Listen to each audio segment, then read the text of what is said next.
Are you building a mobile app and struggling to handle subscriptions, payments, and user access? In today's video, we're going to talk about RevenueCat, a powerful platform that makes in-app purchases and subscriptions incredibly simple for developers. Whether you're building a speech-to-text app, AI SaaS product, or any subscription-based mobile app, managing billing logic can get complicated really fast. That's where RevenueCat comes in. It connects seamlessly with the Google Play Console and App Store, handles purchase validation, tracks user subscriptions, and gives you a clean dashboard to manage everything without writing complex backend code. Alright, so for this, you need to go to your Google Play Console. Then head over to the Monetize section and click on Subscriptions. Now here, you can create a new subscription. Just enter your product ID and the name. For example, I'm creating one called Weekly Pro. Once that's done, you can set the pricing and benefits for your users. Next, add your subscription benefits. Things like unlimited usage, faster processing, no ads, and exclusive features.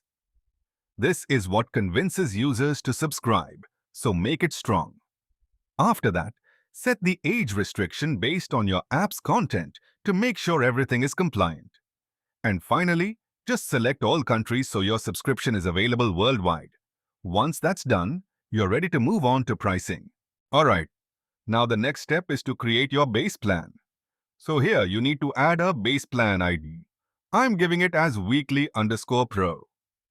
Keep the naming clean and consistent because this is what you'll use in your app code later. Make sure the plan is set to auto-renewing and just keep it as it is by default. This is important if you want recurring revenue every week. Next, go ahead and add some tags. Tags help you organize and manage your subscriptions better, so you can add something like Weekly Pro or Premium Now. Move on to price and availability. Select all countries so your subscription is available globally, so the price will be reflected in all countries. For pricing, set it in Indian rupees, Rs. For example, Rs 99 or Rs 199 per week. And the best part is, Google Play will automatically convert the price for other countries, so you don't need to worry about that dot if you are not willing to publish your apps in certain countries. That also you can do by deselecting the countries. Once everything is set, just review it properly, save the changes, and you're good to go. Alright, so now comes a very important step. We need to connect RevenueCat with Google Play Console. For that, we need to download the service account JSON from your Google Cloud project. So first, go to the Google Cloud Console and make sure you've selected the correct project that is linked with your Play Console app. Then, in the left menu, go to I am and admin and click on Service Accounts. Now, click on Create Service Account, give it a name, something like RevenueCat Access, and proceed. Once it's created, assign the required roles, usually Service Account User, and Play-related permissions. After that, open the Service Account, go to the Key section, click on Add Key, and choose Create New Key, select JSON format, and download the file. This is your Service Account JSON file. Keep this file safe because we'll upload this into RevenueCat to link it with your Google Play Console. And that's it. Now you're ready to connect everything together. So what you need to do is go to your Google Play Console, then navigate to Users and Permissions. Now here, you have to add the service account email ID that you created earlier from Google Cloud. It usually looks something like a long email ending with @developer. gserviceaccount.com. Once you add that email, make sure you give the right access to your app. So go to the App Permissions section and select your app. Then in the permissions, you need to enable View Financial Data, Manage Orders and Subscriptions. These permissions are very important because without them, RevenueCat won't be able to fetch subscription data or manage purchases properly. After setting this up, just save the changes and give it a few minutes to propagate. And that's it. Now your permissions are correctly configured and everything should work smoothly between Google Play Console and RevenueCat. Now next step is create an account in RevenueCat and create the projects. Alright, so now let's move ahead and set up the project properly for RevenueCat integration. First, go ahead and create a new project. I'm naming it Audio Editor Pro. Make sure your package name matches exactly with your app. This is very important because everything needs to be correctly linked between Google Play and RevenueCat. Once the project is created, now we need to connect it with Google Play. So go to the link Google Cloud project that is associated with your Play Console app. Once you have that, come back here in RevenueCat and simply upload the service account JSON file. Then click on Save Changes to complete the connection. Now one more optional step. I've already created a pub subtopic. You can configure this if you want to enable real-time push notifications for subscription events like renewals, cancellations, and expirations. But if you don't need that right now, you can safely skip it and set it up later. And that's it. Your project is now fully connected and ready for subscription tracking. Go to the Product Catalog section and then open the Products tab. Here, make sure you select Android as your platform, since we're working with a Google Play app. Now, instead of adding products manually, you can simply click on Import Products.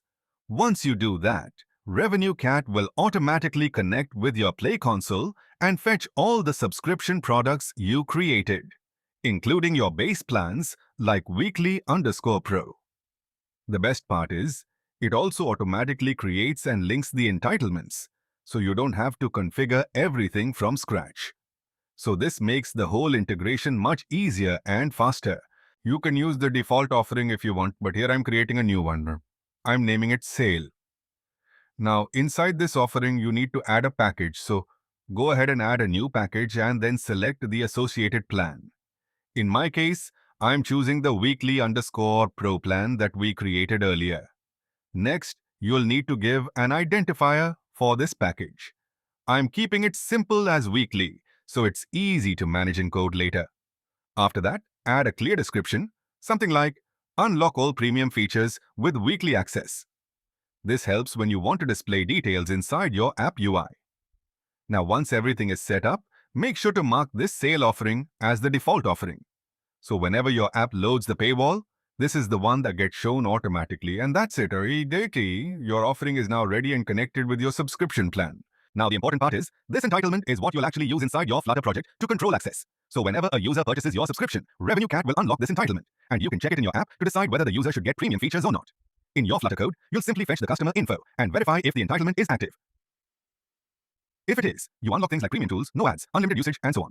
So don't use product IDs directly in your logic. Always rely on the entitlement, because that's the clean and scalable way to manage subscriptions. And that's it. Now your backend setup is fully complete and you're ready to connect everything in your app. Alright guys, that's it for today's video. I really hope you found this helpful and got some value out of it. Honestly, this setup might look a little complicated at first, but once you do it 1 or 2 times, it becomes super easy. I remember when I first tried this, I was confused at a few steps. So if you feel the same, don't worry, you'll get the hang of it. If you did enjoy this video, make sure to hit that like button. It really helps the channel grow and pushes this video to more people who might need it. And yeah, I'd love to hear from you. Drop a comment below and tell me, what should I make next? Maybe more Flutter tutorials, more monetization tips, or even full app builds. Just let me know. I actually read all your comments, and many of my videos come from your suggestions also. Let me know where you're watching from. I always find it interesting to see viewers from different places. And if you haven't already, subscribe to the channel and turn on the bell icon so you don't miss any upcoming videos. I've got some really cool content planned, especially around building real apps and making money from them. Alright, that's it from me for today. Thanks a lot for watching. Take care, keep building, and I'll see you in the next video.